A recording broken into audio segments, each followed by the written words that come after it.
Terima kasih Dato' Yang Bertua. Saya nak bertanya Yang Berhormat Timbalan Menteri tentang parti atau pekerja asing tanpa izin, di mana beliau telah menyebut tadi bahawa kalau menganggarkan satu parti untuk setiap yang mendaftarkan diri, bermakna kira-kira ada 2 juta parti di Malaysia. Ini adalah satu angka yang agak optimistik, kerana ada setengah yang menyatakan ratio ni adalah 3 parti untuk setiap yang berdaftar. Kalau kita anggarkan jumlah yang sedemikian, bukankah itu adalah sesuatu angka atau jumlah yang amat membimbangkan, kerana bermakna bahawa kita ada 8 sampai 8 juta pekerja asing, baik parti atau yang sah, yang sahih di Malaysia. Dan dalam aspek ini, bukankah ini mungkin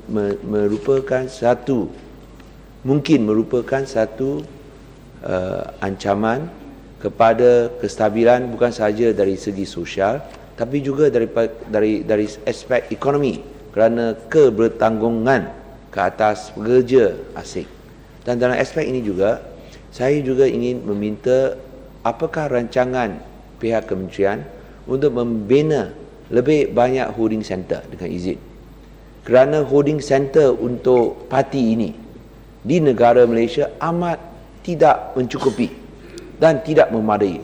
Malah dalam segi aspek-aspek kemudahan tidak menempati peringkat dan tahap antarabangsa.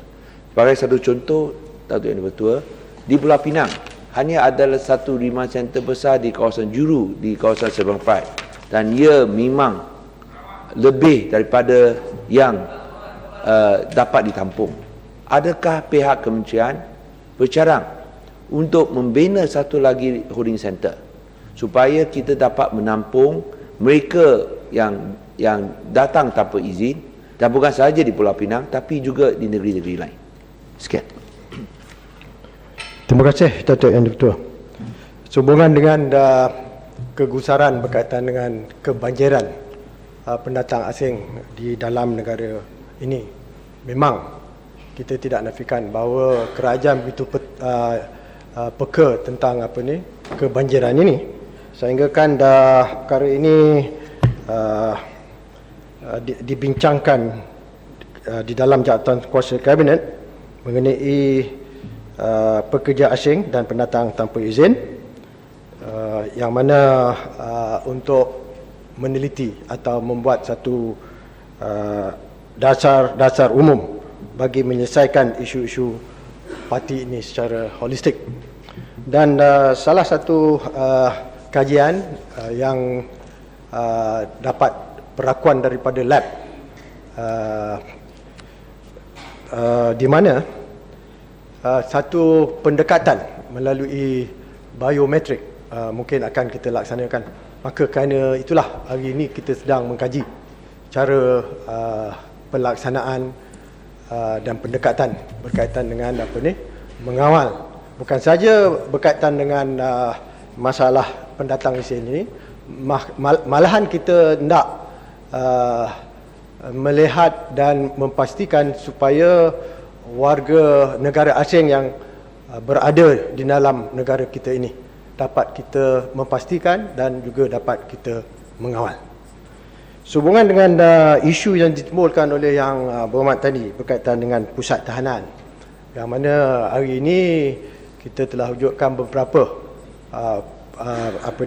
depo-depo untuk menempatkan warga asing yang ada di dalam negara kita yang dikenal pasti, yang kita tahan. Jadi daripada segi pengisian, ianya dia macam saham lah, turun naik. Dan kadang-kadang kebanjiran dalam pusat tahan ini oleh kerana proses pengusiran itu memakan masa. Kerana ada di antaranya dokumen-dokumen yang tidak cukup, yang lengkap, di mana kita dapat proses untuk mengusir ke negara asal.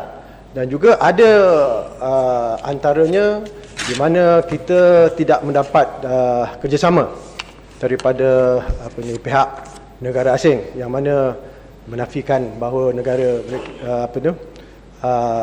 pendatang ini adalah merupakan negara mereka. Jadi ini menimbulkan masalah bagi kita lah untuk membuat proses dalam pengusiran warga yang kita tahan di dalam depo tahanan ini. Sehubungan untuk membina depo-depo asing, ya, saya rasa mana-mana negara pun mesti dalam proses kita melaksanakan program ia ikut daripada segi prioriti lah, ya. Jadi kalau ada duit lebih, mana kita akan tengok apa yang perlu kita buat. Jadi untuk sementara ini saya rasa apa yang ada, depo yang telah kita sediakan mencukupilah, ya. Kerana apa kita lihat dia punya kemasukan turun naik. Terima kasih.